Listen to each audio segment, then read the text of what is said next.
Because with much due respect to Ayn Rand that you admire so much, whenever you talk of her, it reminds me of a man. Sorry. Yeah. Because anta objective ga, anta logical ga ఆలోచించి పెట్టేస్తే. That's what I'm saying. Adi prove because you are shackled and traditionally మీ రామాయణ కాలం నుంచి వచ్చిన ఇంకా ముందు వీలైతే ఇంకా వెనక్కి. Okay, whatever. ఎక్కడో వచ్చి ఉన్నారు కాబట్టి అలా అనిపిస్తుంది. No. But for me, now imagine for me, like that other girl which I told you the way she talks, I like her as a woman. I like Ayn Rand. I like. Is this really true? Yeah. Yes, it is. అంటే intellectual గా ఒక అరగంట సేపు మాట్లాడుకోవడానికి పుస్తకాలు చదవడం కాదు. Intellectual is different. Intellectual. Would you be able to stand a fiercely Ayn Rand? No way. Ayn Rand తో impossible. Ayn Rand లాంటి woman తోటి there is no way. I mean, I can have. Because point ఏంటంటే if I want to romance her, if I just want to kiss her, she will give me 1 hour lecture about what that is, what the what pheromones are releasing. Correct. There is no way I will get into that space. But in that shape, I'm different. It's an attitude. It's like a wild animal for me. It's like something which I want to win on an emotional aspect, on a behavior pattern. It's like that is a different matter altogether. So someone clinging to me looks like I understand what you're saying. So anta perfect ga unde situation kuda, why do you think it fizzled out? I know it's very personal. If you don't want to answer, ఏది fizzled out? anta wild animal laga unde పుస్తకం చదువుకునే అమ్మాయి మీకు. You're asking me about that girl who reads the book after that. Adi enduku fizzled out another that she left me. Yeah, because she found someone better than me. And you appreciate that? Yeah, I love that. I respect that. Because I consider her way of how she wants to live life is the prime thing for everybody, anybody. మీకు కావాల్సిన విధంగా మీకేం హ్యాపీగా feel అవుతుందో అలా బతకగలగటమే. And she never give a commitment to me. తను ఎప్పుడు నువ్వు లేకపోతే బతికిన నాడు నీతోనే ఉంటుంది అని చెప్పలేదు. మీరు చెప్పాల్సిన అవసరం రాలేదు. అవసరం నేను అడగను అసలు. నేను ఎవరిని అడగను. బట్ సమాజానికి ఒక మెథడాలజీ, ఒక కోడ్ ఆఫ్ కాండక్ట్ ఉండాలంటే ఈ గిల్టీ ఫీలింగ్ చాలా అవసరం కదా. 100% అది చెప్తున్నాను. మీకు ఈ 4 things are pillars of society. ఏది ఒకటి policing law, second is religion ఎందుకు అవసరం? మనకన్నా శక్తి అది మీరు ఇక్కడ తప్పించుకున్నా అక్కడ తప్పించుకోలేరు అని చెప్తుంది. ఓ భయం. థర్డ్ ఏమో మొరాలిటీ అంటే ఏంటి? మీరు పక్కనోళ్ళు అంటే అది రిలీజన్లోకి రాదు, దీనికి రాదు. ఇది తప్పు చేయటం అంటే ఇప్పుడు ఫర్ ఎగ్జాంపుల్ 10 commandments ఉందనుకోండి, thou shall not covet thy neighbor. అవును, నైబర్స్ వైఫ్ అన్నారు. అంటే ఈ ఇంట్లో కాకుండా నైబర్స్ వైఫ్ ఉంటే చూడటానికి వీడికి ఒక కోరిక ఉండటానికి ఛాన్స్ ఉంది, అది అవుతుంది అన్న. లేకపోతే రిలీజన్ ఎందుకు పెడతారు అసలు? అది ఆ పాయింటే బెటర్ కదా ఎక్కడ మరో ఆస్పెక్ట్లో. కరెక్ట్. లేకపోతే లాయల్టీ, నీకు ఎప్పటికీ నువ్వు కొత్తజనుడిగా ఉండాలి, నీకు బ్రేక్ ఇచ్చాడు అందుకని నీ లైఫ్ అంతా నువ్వు ఒక దీనిలో ఉండాలి, లేకపోతే ఇలాంటివన్నీ పెడతారు అన్నమాట. యూనో రియాలిటీ ఏముంటుంది అక్కడ? బేసిక్గా ఎవరికైతే మీరు బ్రేక్ ఇచ్చారో ఆడ అనుకోకపోవచ్చు, అది మీకు తెలియదు. అవును, అనుకోవచ్చు అనుకోకపోవచ్చు, depending on that person. You know but ఓవరాల్గా మీరు కోపం అనేది అవతల మీరు చూపిస్తారు, గిల్ట్ అనేది మీ మీద చూపిస్తారు. అది బిగ్గెస్ట్ డ్యామేజ్. సో బయటికి you can't throw it back కాబట్టి ఇట్లా లోపల దహించేస్తుంది, పెరుగుతుంది కూడా విత్ టైం. కరెక్ట్. సో మరి మీకు వర్మ గారు ఎప్పుడైనా మీ జీవితంలో గిల్ట్ ఫీల్ అయిన సందర్భాలు ఉండుంటాయా? తప్పకుండా ఉండుంటాయి. సో 100%. కానీ ఇప్పుడు అదే మీరు డీల్ చేసేది ఏదైనా సరే ఫైన్గా. ఇప్పుడు కోపం ఉందనుకోండి, కోపంతో ఎలా డీల్ చేస్తారు? నేను కోపాన్ని జయించని నేను అనుకున్నాను. ఎందుకు జయించాను? దానికి రీజను కోపం అనేది ఇంకొకరికి ఇంపార్టెన్స్ ఇవ్వడం. అతని మొలాన ఆమె మొలాన మనకి ఇలా జరిగిపోయింది అంటే నన్ను కంట్రోల్ అంటే నా ఎమోషన్స్ని కంట్రోల్ చేయడానికి ఇంకొకరి అవకాశం ఇచ్చాను అని ఒక రియలైజేషన్ వచ్చినప్పుడు నా కోపం అనేది పోతుంది. గిల్ట్ అనేది స్టార్టింగ్ పాయింట్. గిల్ట్ ఎక్కడ? మనం చేసిన ఒక ఎక్స్పెక్టేషన్, మనం ఇచ్చిన ఒక ఎక్స్పెక్టేషన్ నుంచి మనం బ్రీచ్ ఆఫ్ కాంట్రాక్ట్ అవుతాం. ఒక విధంగా చూస్తే ఇప్పుడు భార్యాభర్తలు విడిపోతున్నారు అనుకోండి, అందులో ఒకళ్ళు తీసుకుంటారు డెసిషన్.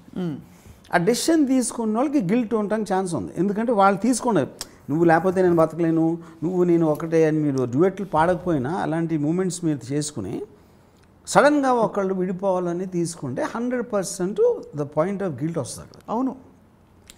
కానీ ఆ గిల్ట్ కోసం ఏంటి వాళ్ళు కాంప్రమైజ్ అయిపోయి నిమిషం they will keep on suffering torturous process.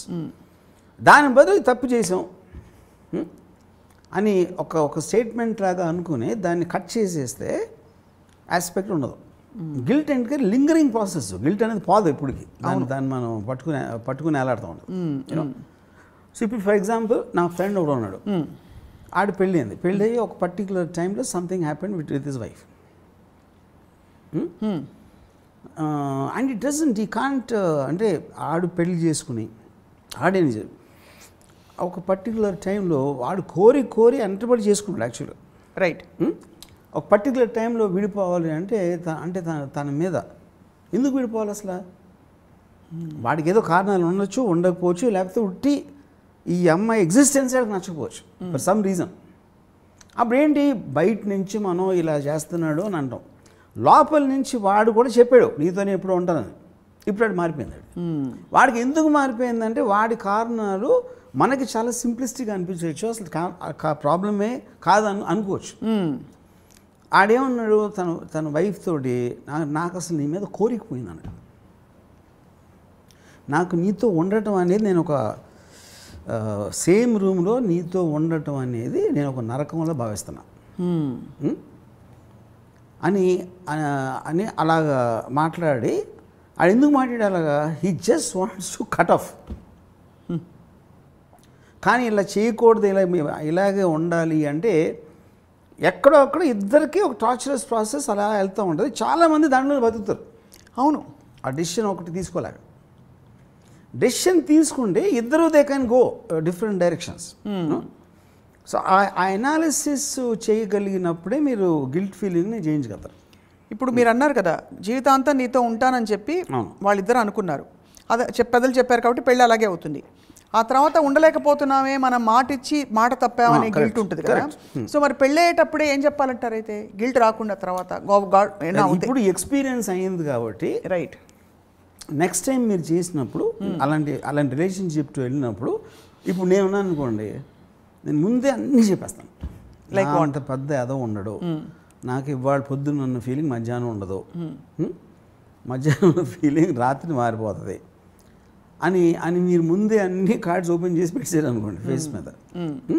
అప్పుడు అట్లీస్ట్ మీ ఎక్స్పెక్టేషన్ ఇలా ఉంటే అంటే అన్నమాట నిలబడడు అని ముందే చెప్పేస్తే మీకున్న రిలేషన్షిప్ కూడా అక్కడి నుంచి స్టార్ట్ అవుతుంది. యా, ఇప్పుడు ఐన్ ర్యాండ్ గిల్ట్ గురించి ఏం చెప్పుంటారు? See that is a very interesting question because Ayn Rand I believe that she never felt guilty at all for anything. Very interesting question, కానీ ఇప్పుడు ఆలోచించలేదు. But now I realized why. ఎందుకంటే ఎప్పుడైతే తను 54 years old ఉన్నప్పుడు she fell in love with 27-year-old guy. ఆడు married, Madeline Brendan అని. అమ్మాయి పేరు బాబ్రా, తను మ్యారీడ్, ఫ్రాంకో కానర్. తను ముగ్గురిని పిలిచి నాకు ఇతనంటే ఇష్టం వచ్చింది, నాకు ఇతనంటే కోరిక కలుగుతుంది, I want to have sex with him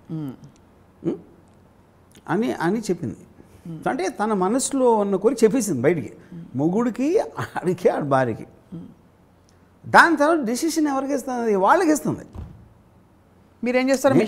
నేను చెప్పాను, కానీ నేను ఆయన ఈడ్చుకు వెళ్ళిపోను బెడ్రూమ్లోకి. తను వచ్చి తన భార్య నుంచి తనేం డెసిషన్ తీసుకుంటాడు,